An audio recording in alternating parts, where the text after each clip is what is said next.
គាត់ទៅដោនឡូតមកលេងគាត់ដោនឡូតមកលេងគាត់ថាហ្គេមនេះសប្បាយលេងតំណងលេងអីមាន5ស្មើមានអីចឹងក៏គាត់ខ្វះគ្នាគាត់ខ្វះគ្នាគាត់ដឹងថាយើងអ្នកលេង Dota លេងអីដែរគាត់ចេះតែហៅយើងលេងរាល់ថ្ងៃអូគាត់ហៅលេងរាល់ថ្ងៃហើយតែចរន្ត2000មិនចាំ2016 17មែនខ្ញុំ start លេង2017តែពេលហ្នឹងខ្មែរនៅអត់ទាន់មាន server សបួរ ping ក្រហមអត់ទាន់មានទេខ្មែរមានយ៉ាមានអីណាគេហៅថា mix server ហ្នឹងវា cross server លេង cross server ចូលគ្នាហើយជំនាន់ហ្នឹងយើងមិននិយាយទៅលេងដាក់ sim ដាក់លេងទៅវាមិន smooth អីហ្មងវាពិបាកលេងដែរហ្នឹងគាត់ចេះតែហៅយើងលេងរាល់ថ្ងៃហៅយើងគាត់ខ្វះគ្នាលេងគាត់ខ្វះគ្នាលេងគាត់ចេះហៅយើងលេងហើយខ្ញុំថាខ្ញុំអត់លេងទេឈប់លេងហ្គេមឈប់អីហីបាទព្រោះពេលហ្នឹងធ្វើការដល់ពេលហើយខ្ជិលចង់លេងហ្គេមខ្ជិលអីឈប់លេងឈប់អីយកមកដល់ថ្ងៃមួយទៅក៏គាត់វាថាគាត់និយាយផ្ចាញ់ផ្ចាលអញ្ចឹងគាត់និយាយគាត់និយាយឌឺជុំឡយណានិយាយដើមពូលខ្លួនឯងក្នុងកម្មវិធីអត់ទេអត់អីហ្នឹងគ្មានគីឡូទេឯងមកលេងឯងគ្មានគីឡូមួយគេទេមើលគេនេះគេសាហាវគេណាមើលហ្នឹងហើយខ្ញុំឃើញណែគេសាក់មានតុងជាតិទេឯងស្មារតីវាយស្មារតីវាយឈ្នះពួកគេនេះមើលពួកឥណ្ឌូពួកអីណែនៃតៃវ៉ាន់នេះខ្លាំងនេះខ្ញុំដល់ពេលអញ្ចឹងទៅស្អីគេអស់ចាមែនបោះពីដេញបាញ់លីហ្នឹងចាំអស់ចាមែនខ្ញុំដោនឡូតមកលេងខ្ញុំលេងតែមួយថ្ងៃទេខ្ញុំលេងតែមួយថ្ងៃខ្ញុំលេងបានឡើងអ៊ីពិកកប់មួយថ្ងៃឡើងអ៊ីពិកជំនាន់ហ្នឹងអ៊ីពិកបានជំនាន់ហ្នឹងឡើងអ៊ីពិកមិនបាន pick band ដែរហ្នឹងហើយហើយឡើងអ៊ីពិកលយបងអូលយខ្លាំងតែលេងចង់ដាច់ខ្យល់លេងដល់និយាយទៅខ្ញុំបដិញ្ញាចិត្តថាយប់ហ្នឹងខ្ញុំត្រូវតែបាន Mythic មិនអ៊ីពិកមិនខ្ញុំជប់លេងតែជំនាន់ហ្នឹងអត់ទាន់មាន Mythic ទេមានតែ Legend ទេតែ Legend ហ្នឹង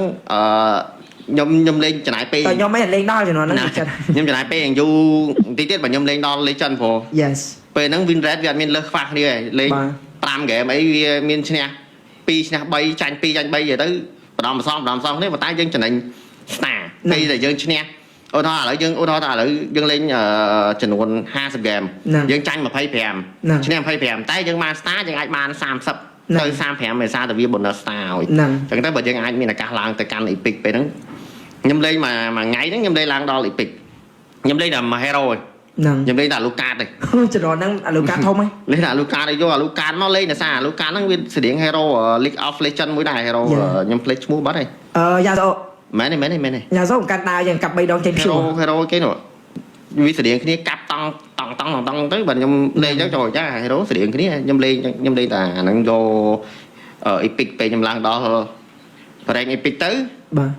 យើងមាន goal យើងទិញបានស៊ីឡុងមួយទៀតឥឡូវកាត់ចូលវគ្គថៃបានប្រកួតដំបូងទៀតអីគេឥឡូវយើងកាត់ពេលដែលយើងលេង rank ពេលយើងលេង rank មួយគាត់ហើយពេលដែលយើងលេងមួយ rank មួយគាត់ហើយយើងកាត់ចូលវគ្គយើងចាប់ផ្ដើមលេងដល់ rank ខ្ពស់ហើយយើងលេងមួយគាត់លេងកើតហើយកម្រិតគាត់អាចលេងមួយយើងបានទៀតទេខ្ញុំលេងជាមួយតែ rank ខ្ពស់ខ្ញុំចាប់អារម្មណ៍ថាឲ្យតែណាគេឈ្នះខ្ញុំឬក៏លេងខ្លាំងអញ្ចឹងខ្ញុំចាប់ផ្ដើម add friend ទៅហ្នឹងដើម្បីលេងមួយគ្នាអូ rank យកអា rank ខ្ពស់100 200 star អញ្ចឹងណាតែតែខ្មែរយើងមិនមែនចំនួនហ្នឹងស្រុកគេអូខ្មែរអត់សូវមានទេខ្មែរមានតែចំនួនហ្នឹងគេល្បីថប់ណៃឈ្មោះនេះអីមិនសិនទៀតណាថប់ណៃឈ្មោះហ្នឹងការិណាវិញ90%ពេលហ្នឹងគាត់ខ្លាំងមែនខ្ញុំឲ្យគាត់លេខ1មកនៅស្រុកខ្មែរចំនួនហ្នឹងមានតែគេឈ្នះគាត់ទេប៉ុន្តែពេលដែលចាប់ផ្ដើមមាន tournament គាត់បែរជាប្រកួតចាញ់ខ្ញុំអូពេលហ្នឹងនេះហ្នឹងមែននិយាយឈ្មោះបានរត់ទៅស៊ីហ្គេម2019អត់ទេមុនរត់ទៅស៊ីហ្គេមទៀតtournament ណែតាមទីស៊ីMCT e-sport ទេតែពេលហ្នឹងនៅធីមឈ្មោះគេ Helham មែន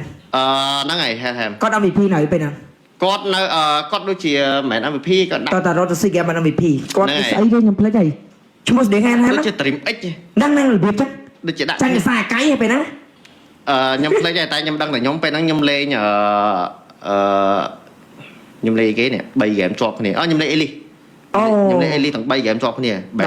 Best of 5 ហ្នឹងពេលហ្នឹងលេងនៅ MCT ក៏បានពាននឹងមួយហ្នឹងហើយពានហ្នឹងឈ្នះឲ្យភ្លាមអត់តបានពានគេទៅផ្ញើវិចិនមកទៀតពានហ្នឹងថាគេទៅផ្ញើវិចិនមកឆ្នាំ2018 player ខ្ញុំមានម្នាក់ហោះពីកូរ៉េមកបាទម្នាក់ទៀតហោះពីសិង្ហបុរីមកដើម្បីមកប្រកួត tournament ហ្នឹងបាទ prize pool តែ$100ទេកប់ប៉ុន្តែគាត់ចំណាយពេលគាត់ចំណាយលុយក្នុងម្នាក់អត់មានក្រុម$2000ដើម្បីមកប្រកួតអាហ្នឹងអាណា10កន្ទះដែលខ្ញុំលក់ផ្ទះយកទៅ PC អាហ្នឹងគឺជាវាថាគឺជា passion មួយរបៀបថាស្រឡាញ់យ៉ាអត់ខ្វល់ពី prize pool ទេ ហើយខ្ញុំពេលហ្នឹងខ្ញុំនៅខេត្តខ្ញុំចាំពេលហ្នឹងគេប្រាប់ថាមាន player ហោះមកពីសិង្ហបុរីមួយក្រែមួយហោះដើម្បីមកប្រកួតហ្នឹងតែគាត់ឥឡូវនៅជា player ណា mention ឈ្មោះបានណាព្រំគាត់ហោះពីសិង្ហបុរីមកមួយទៀតខ្ញុំភ្លេចឈ្មោះគាត់បាត់ហើយយូរឆ្នាំពេកណាយូរពេកគាត់ហោះពីក្រែមកអាហ្នឹងអូឆាទៅព្រំដូចជាមានដំណឹងល្អអំពីអាស៊ានក្រោយតោះទៀតហើយបន្ទាប់ពីធូរមិនហ្នឹងមកយើងចាប់ផ្ដើមបង្កើតធីមបង្កើតអីមកក៏គេប្រកាសថានៅខ្មែរហ្នឹងមាន MSC qualifier ហ្នឹងហើយ2019 MSC qualifier ក៏ចាប់ផ្ដើមរៀបធីម train ក៏ final ខ្ញុំឈ្នះធីមOpen ធីមអត់ទេធីមគ្នាឯងមែនទេធីមពេលហ្នឹង Helham ហ្នឹងបង្កើតជា2ធីមអូថៃក៏ឈ្នះធីមគ្នាឯងហ្នឹងបានឡើងជាប់ MVP អត់ទេ MVP ធ្លាក់បោះគេបាត់ហើយភ្លេចបាត់ហើយនឹងធ្លាក់បោះអ្នកណាគេដែរទាំងហើយក៏ឈ្នះទៅ MSC ឈ្នះទៅ MSC គេមាន tournament មួយទៀតហ្នឹងRoad to SEA Game ហ្នឹងហើយRoad to SEA Game ហ្នឹងប៉ះជាមួយនឹង MVP ហ្នឹងហើយហ្នឹងហើយអាពេលស្ដាយចាប់ដៃធ្វើ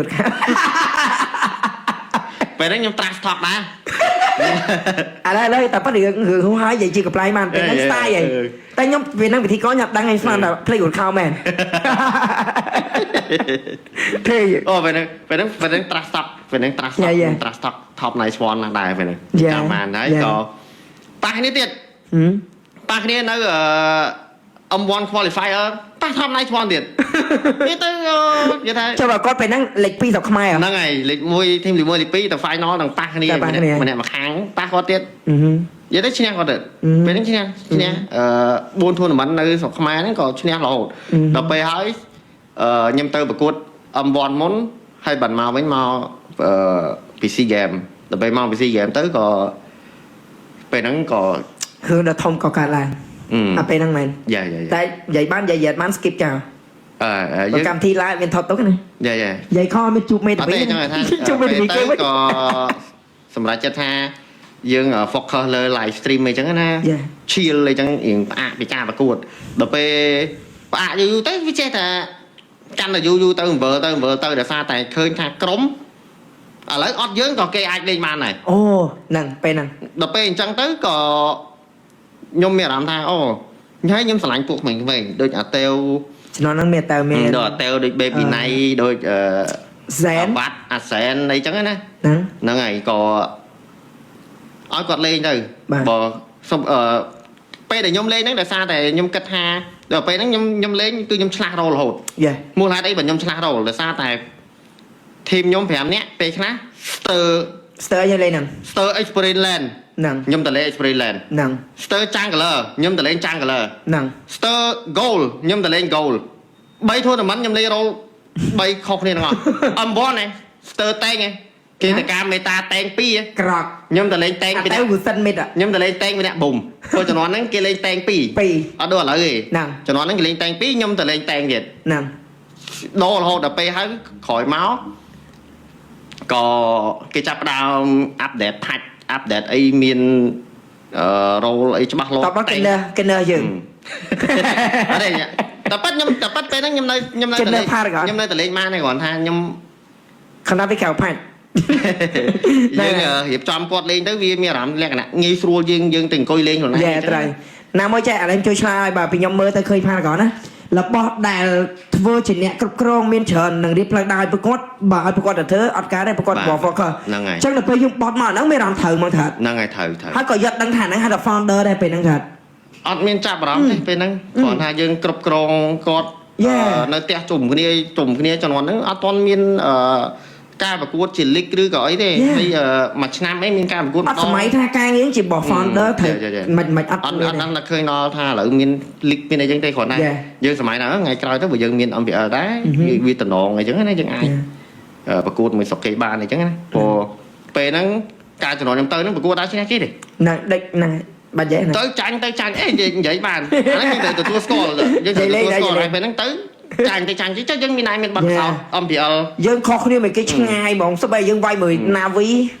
ម៉ែប៉ើងរបស់គេហ្មងអត់ level មួយគេទេក្នុងទៅពេលហើយគេខ្លាំងយើងណាពេលហ្នឹងគេរ៉ែតខានិតយើងចាប់ដើមរៀងគ្រាន់មកពេលនេះ MPL season 3 4មកនេះចាប់ដើមអែមហើយព្រោះយើងមានបាត់សោត ក្នុងការលេងលីកមួយស៊ីซั่ន2ស៊ីซั่នហ្នឹងយើងចាប់ដើម ទី1ទី2ពេលហ្នឹងនិយាយតាមតទៅ IMP វាយអอกជឿសេណាបានហ៎ចាប់ផ្ដើមស្គាល់ពាក្យឈ្នះ យ៉ាយ៉ា ចាប់ផ្ដើមមានអារម្មណ៍ពួកនេះយើងនេះដែរត្រឡប់ដែរណា ពេលហ្នឹងដូចជាមាន Albert ទៀត Albert ហើយ Skylar នៅក្នុងហ្នឹងដែរ ហ្នឹងកប់ ហ្នឹង ម៉ែ OP វាយអอก ពេលហ្នឹងIMP ខ្លះទទួលស្គាល់ IMP OP ត្រេស្លាវាយអอกហារ៉ាត្រេស្លាវាយអอกយ៉ា Soven the man make play ខ្លាំង Soven ពេលហ្នឹង make play ជាសុខខ្មែរ humble មែនទេ កប់